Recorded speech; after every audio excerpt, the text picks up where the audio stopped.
You can't help it that you popping and they stopping. You can't help it that you packing and they lacking. You can't help it that you great and they late. You happy and they crappy. Ain't got nothing to do with you. That's a damn problem. That's a damn problem. That's a damn problem. Ain't got nothing to do with you. What's up, YouTube? DaisyRose here. Today we're going to talk about confidence, okay? This is me speaking on this topic with insight, with wisdom, because I've actually done the work. All right, I've done the work and I've gone through that transition of being a not so confident person to being a very confident, self-assured person. And I've lived through and am living through the changes and the impacts that it makes in your day-to-day life. This might be a little bit of an ouch hallelujah video, and that's okay. People cannot get better. You can't achieve like more from your life without taking a look at what in your life is not working and fixing it. So I say all this in love, but some things I say might be a little bit hard for some people to hear, depending on where you are, you know, with this. My definition of confidence in a nutshell is basically just an assurance, an understanding, and an appreciation of your value as a human being that is not based on anything or anyone outside of you, but that flows from the inside of you outwards. And so in knowing this, you're able to move and navigate through life with a sense of assurance, with your head held up high, and an ability to accomplish and experience a lot more from life than you would if you were operating from a place of low self-confidence or insecurity. But I have found that very few people actually do the work that it takes to become confident, even if they think that they are confident. And I feel like this is because a lot of people mistake arrogance with confidence. And confidence and arrogance are two very separate things. As a matter of fact, arrogance and ego is often rooted in a lack of self-confidence and deep-rooted insecurity. So confidence is not, I'm better than this person because of X, Y, and Z. Confidence is not based on anything else or anyone else around you. Confidence is not putting other people down in order to make yourself feel better, or making sure that people know their place because I'm high and mighty, I'm this and that. That's not confident. And so I just really want to just make that clear off the bat, because a lot of people who operate from arrogance and ego think that they're confident when really they're just arrogant. Now, why is having a low sense of self-confidence so detrimental to you and to the quality of life that you're able to experience here on earth as a human being? One of the ways that I've seen this manifest is having a low level of self-confidence often causes people to have less opportunities. And this, like, again, I'm speaking this from experience. It causes people to have less opportunities. You often miss more opportunities than self-confident people. You develop people-pleasing behaviors, which is not healthy, okay, and can cause you to eventually end up bitter, and it causes bitterness. People who operate from a place of insecurity and low self-esteem eventually over time become bitter because they look back at their lives and they're realizing that they're either not living the life that they want to live, they're not experiencing life in the way that they want to because they are allowing fear and insecurity to hold them back, or they are so focused, right, on what everyone else is doing around them. They're so focused on how well everyone else is doing in comparison to them, because again, that confidence is not coming from within, but it's coming from how they are doing and compared to others. And that can also cause bitterness because you are not satisfied with the life that you have, and you're just mad at the people around you who are living seemingly better lives than you. Have you guys heard that meme where these people created a song and they were like, I love the way it feels to be a hater, something so sweet about thinking that I'm better? And that song is like literally the theme song to a lot of people's lives. I know that when you are not happy with yourself, it sooner or later manifests in a bitterness that causes you to judge other people and look for ways to tear other people down that you perceive are better than you, happier than you, whatever. And all of this stems from low self-confidence and insecurity. And if we don't get a handle on this quickly, we can find that our whole life passes us by, and by the end, we are mad at ourselves, or mad at life, or mad at everyone else, and unfulfilled. Now, on the flip side, I have experienced that when you have a high level of self-esteem, when you have a healthy level of self-confidence, more opportunities are available to you. You're less likely to miss opportunities because you are less likely to cower back in fear at things that may seem new or daunting or unfamiliar to you. People respond to you better. You have healthier relationships because you're no longer operating from a place of people-pleasing, because when you love yourself and you value yourself, you're not going to allow people to treat you badly or treat you in a way that you wouldn't want to be treated and that you wouldn't treat them. You're more likely to set up healthy boundaries, and you're more likely to speak for yourself and advocate for yourself, which leads to healthier relationships because people aren't taking advantage of you all the time. Now, like, let's get into the practicals of it. Like, how do we achieve this, Daisy? Like, okay, you're talking all this crap, but how do I actually achieve this level of self-confidence? Well, let me tell you. First of all, look at me. I am a dark-skinned black woman that grew up in the suburbs, okay? I am not, by like the beauty standard or the society standard, the prettiest girl in the room 100% of the time. You know, I'm just not, just like by society standard, right? The way that I am able to carry myself and the way that I'm able to have the confidence that I have in spite of, it is a result of actual work. Like, I had to do the work, because if I didn't do the work, the world would have consumed me. If I didn't learn to love myself, if I didn't learn to have a healthy sense of self-confidence that wasn't based on what anyone else around me said about me or thought about me or how anyone valued me, then baby, I would have been swallowed up. Okay, but instead I'm more than a conqueror. Okay, because I decided not to allow the world and society to set the standard for how I should carry myself. I determined that. As a matter of fact, no, God determined that. Honestly, I'm gonna be honest. A big part of why I am so confident and a big part of how I was able to get to a place of healthy self-assurance is because of my relationship with God and my understanding of who I am in Him, and an understanding of the fact that, like, it doesn't matter who rejects me, I'm always accepted. It doesn't matter who doesn't like me, who doesn't love me, I'm always loved. Everyone in my life can abandon me, but I will always be loved by a good father who's invested in my success, who's invested in my day-to-day life, who adores me so much that every single strand of hair in my head is numbered. My tears are collected in His book. And so that's been a really big part of like how I've been able to just be able to honestly rest in the knowledge that I'm valuable. Not because anyone else says I'm valuable, not because I'm valuable even in my eyes, because I'd be lying if I said that I always feel worthy and that I always feel, you know, accepted and that I always feel great. No. But I'm worthy and I'm valuable because God says so. And that's really what it is. It's just believing the fact that you are worthy, believing the fact that you have value as a human being, otherwise you wouldn't be here. And every single thing in the world, every single thing that society tries to tell you that's contradictory to that is a lie. Because it is, it's a lie. It's a lie. Anyways, I really want to give you guys some practical examples and some practical tips that you can apply in your life in order to become a more confident person, because it's not something that you just wake up and have. Like, I know that I had to do the work to become a confident person. Again, all of the odds were stacked against me. And so if I can do it, growing up again in the suburbs where I wasn't have the beauty standard, where I wasn't the prettiest girl in the room when I walked in, then you can do it. And before I get into the real world application, I really want to talk about how like becoming a more confident person has literally changed my life. I've been in environments where there are people who are better than me and who have more than me, and I'm not intimidated by them. It's not a competition. I'm not worried about what anyone else has going on. Like, I'm not looking at anyone else around me. And I say this so humbly. I always end up being the one that everybody is drawn to. I always end up being the one that ends up in the center of attention somehow. I always end up being the one that people copy. Like, and again, I say this so humbly. I'm not bragging, but this is just the truth. I really had people say, who are you? Like, who do you think you are to be sure of yourself? Who do you think you are to love yourself? You don't get that. You don't deserve that. Even with work, like, I have a tendency to do really well in my places of work, or like when meeting people, you know, I just have a tendency to have favor, and that 100%, that's God's grace, that's God's favor over my life. But a lot of that is due to the fact that I'm able to walk confidently in who I was created to be.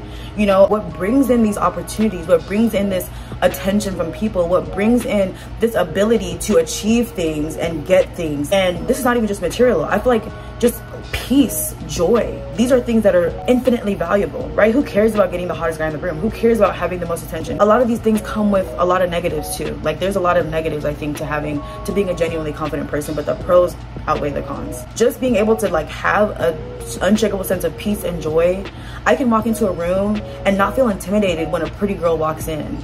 I can walk into a room, and if I see somebody whose outfit that they like, I'm not holding that compliment back because I feel like it's taking something away from me. No, I love your outfit. You look great. How did you do that? You did this amazingly. It's easy for me to give compliments because I'm not operating from a place of lack, and so I can give to others. And I think, especially when it comes to like walking out your relationship with Christ and walking out the Christian life, which is something that I'm doing, a lot of people, I think, try to give from an empty cup. You would think that like the church is like so good at loving others and like everyone being confident. No, this is so not true. There are so many Christians who are not walking in Godfidence, who are not walking in the confidence of who God has created them to be.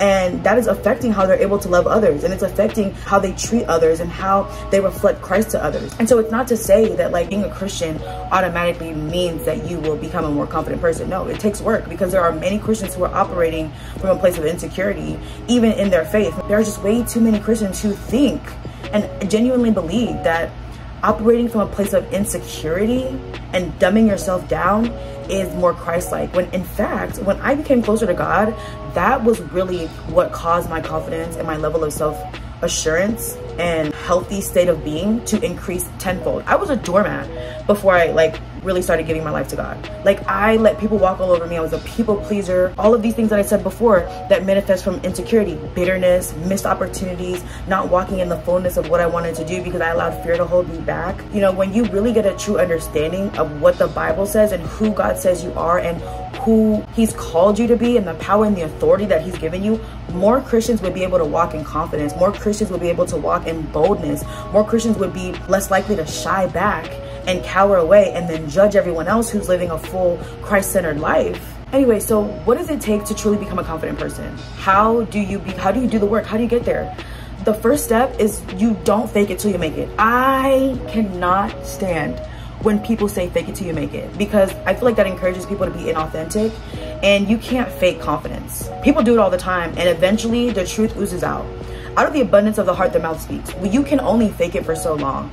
So don't try to pretend that you are something that you're not, because it will always come off as arrogant. Like, I've been around people who tried to fake their confidence and they always just came off as arrogant. Take off all the filters, take off all the fuzz, remove every single thing about you that is superficial, and start from a place of authenticity. You can't fake confidence. You cannot fake genuine self-love, because again, the truth will always come out. What is in the heart will eventually come out in your actions, in your words. It'll come out. So don't fake it till you make it. That's what so many people are already doing, and it's not working, because their lives aren't being changed. They're not actually experiencing freedom. They're not actually experiencing joy. They're not actually walking in boldness. They're just pretending like they are. So let's just go ahead and start from ground zero, and let's be real. Keep it real. So the second practical application for developing and doing the work in order to gain a healthy sense of self-confidence is not to do it for anything or anyone else other than you, okay? The moment you start to try to build better confidence for someone else, for people's approval, for an opportunity, the moment you start to allow something else to be your gauge, to be your barometer, as soon as you make anything, you know, the thing that you want to become more confident in order to achieve, you've already failed. Your foundation is already faulty, and it's only a matter of time before it cracks and breaks, because it's still motivated by an outside source. So the second practical tip that I would give you is to remember and keep in mind at all times that the work that you're doing in order to become a more self-confident, self-assured person, it's for you, because it is for you at the end of the day. Because remember, being confident has nothing to do with anything that's going on around you, and has nothing to do with anybody, any place, or anything. It's unshakable, and it's something that flows from the inside out. So the reason that you're doing it has to start from here. Okay, it has to be something that you do for yourself. The next practical real world application that I would give you is to not focus on the things about yourself that you cannot change. Okay, a lot of the things that people feel like they'll become more confident if only they could have this, if only they could change this about themselves. Literally, like, one of the first things that you need to understand and just get into your head is that the version of you that you have there's nothing that you can do about the you that God has given you. Right? You can't change. There are things about yourself that you just can't change, right? But there are things about yourself that you can improve and do and work on in order to make yourself better, in order to feel more comfortable in your skin. Focus on, one, learning to love and appreciate the things about you that you already have, the skills, the talents. There are things that you have and that you possess that no one else in the world does. You are the only person that will ever live that has your fingerprint. No one else will ever exist that is like you. There are unique and peculiar things about you that you can value, that you can appreciate, that you can learn to love. And the things about you that you don't like, if it's changeable, change it. Do practical things to change the things that you can change. And don't focus so much on the things that you cannot, but instead learn to love and value those things about you that you cannot change, while actively working on bettering the things about you that you can. For example, for me, like, my hair was something that I used to be really insecure about. Like, I would never, like, there's a reason I came on here to do this video with my natural hair, because like 7 years ago, I would have never worn my natural hair out. I just didn't like it. I wasn't taking good care of it. I didn't understand it. I didn't understand hair care, and I just kind of always hid my hair, and that was just something I was really insecure about. Eventually I just decided, like, no, like I can't do anything about the hair on my head, but what I could do was work with what I had in order to make it better. What I could do was work with what I had in order to make it the best version that it could be, right? So I don't have the longest, my hair's not super long and flowy down to the floor. It's getting there, it's getting there. Stay tuned. But I was like, okay, my hair may not be super long and it's not gonna go down to my butt tomorrow. But you know what I can do? I can work on making my hair more healthy. I can deep condition it. I can oil it every night. I can treat it better. I can work on my curl pattern. And then I, you know, started to really take care of my hair, and over time my hair started to grow, and it grew beautifully, and it grew healthily, and now I can confidently walk around with my hair out, which is something that I literally at one point thought I would never be able to do. I never thought I would be able to like confidently walk around with my natural hair and just like be. And so that's just an example, right? But you can apply that to anything in your life. If your financial situation makes you insecure, what can you do practically to make that better? But you know, it doesn't happen overnight. Like you don't go from being like a super insecure person to being the most confident person on the planet overnight. And that's another thing that you need to understand. Like you're not always gonna feel confident. I don't always feel like confident, but I also feel like a big part of it is learning how to take when you are feeling insecure. Don't sit in that, because then that's how bitterness can develop. Then that's how jealousy and envy towards others can develop. One of the things that I am very big on is whenever I do start to feel insecure, or maybe I'm in an environment or I'm around a person that makes me feel a certain type of way, I do not sit in that. I immediately acknowledge that feeling. I take it to God, and I allow myself to sit in that and recalibrate my perspective to where I'm not just sitting in like bitterness and insecurity in comparison. I'm very quick to catch myself. That's another thing I would encourage you guys to do, is like whenever you feel, because we're human beings, like some of these things are just emotions that come, like you can't really control it, but don't allow yourself to sit in that. That's how insecurity and low self-esteem, you know, that's how those things can take root in your life. But immediately take those things to God, or at the very least acknowledge them. Acknowledge that you're feeling insecure today. Acknowledge that when you're in this environment you don't feel good about yourself. Acknowledge that when you get around this person, maybe you don't like them, not because of anything that they've done to you, but because they make you question your sense of self-worth in comparison to them. Acknowledge that and do the work to change your perspective, okay? Give it to God. The best advice I can give you is to acknowledge that before God and say, hey God, this is what I'm going through, this is what I'm feeling, help me with this. Because you know, as human beings, we can struggle with these emotions. Like it's not always easy. This is something that I can confidently 100% say I'm free from this, because I have done the work, and I'm giving you guys the tools to do the work too, so that you guys can experience freedom in this area. I also just want to close off by saying, like, all that glitters is not gold. Like, becoming a more confident person is not going to make everything in your life, you know, go the way that you want it to. It's not to say that when you're confident everyone's gonna like you. As a matter of fact, I feel like people tend to villainize confident people and mistake confidence for arrogance, the same way that I say that arrogance can be mistaken for confidence. I feel like a lot of people villainize the two and they switch the two. People won't always like you. When you become more sure of yourself, when you love yourself more, when you value yourself more, when you stick to your boundaries, when you set a standard for how you're going to live your life and for how you're going to allow people to treat you, people aren't always going to like that. People aren't always going to like that. One, because most people are operating from a place of inauthenticity. And so when they're faced with someone, and I'm saying this from experience, when they're faced with someone who's operating from a place of authenticity, it can really trigger them.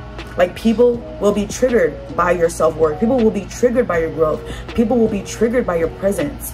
And that can either be a catalyst for them. They can either use that and take that and use that as a catalyst for their own self-work and self-growth, or they can take it out on you. And more often than not, people will take it out on you. But I do think taking your self-confidence seriously and really doing the work in order to become a self-confident, self-assured person will set you free in so many ways. And it will not only set you free, but it'll give you the ability to love others in a way that you cannot love them if you do not truly love yourself. When you are operating from a place of self-love, from self-assurance that comes from within, you are able to love others. You're able to be kind, you're able to be genuine, you're able to offer compliments, you're able to support people without feeling like it's taking anything from you because you're already full. But yeah, my nose ring just fell out. So I'm gonna go ahead and end this video. I hope and pray that you're able from this point forward to show up in your life in a more confident and self-assured way. Peace out.